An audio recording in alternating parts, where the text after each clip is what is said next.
This is an unboxing from Metal Mania 3D TV. It is a Hot Wheels that I won on one of his live streams.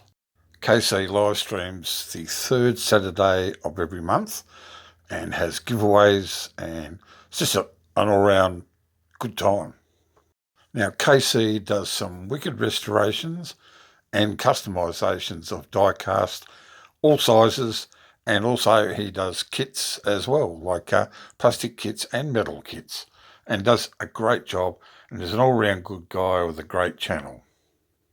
Do yourself a favour, go over and subscribe to Metal Mania 3D TV, and you won't regret it. Casey and his wife also do commission work if you're interested in that.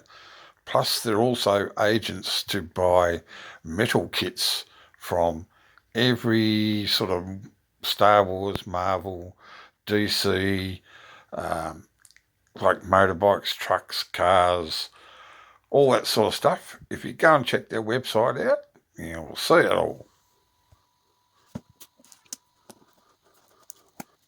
This box was packaged so well, I had to be bloody near Houdini to get into it.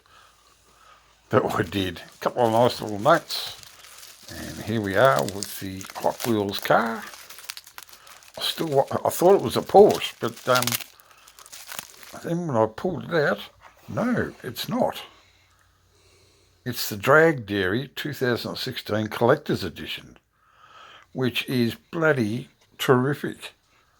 I wasn't expecting that at all. That's the back of the and stickers. Now, there was also a letter there with it as well, which was his new stickers. So I got his new stickers and his old stickers. I don't know whether I'm privileged or not. But thanks so much, mate. I really appreciate that. I didn't expect to get another lot of stickers, but yeah. Waiting for those T-shirts to come out. Make sure you get the fat bastard size. I don't have any die-cast myself, but I am a fairly big supporter of a few channels. And KC and Metal Mania 3D and his wife are definitely on the top of that list. So thanks a lot, mate. Appreciate it.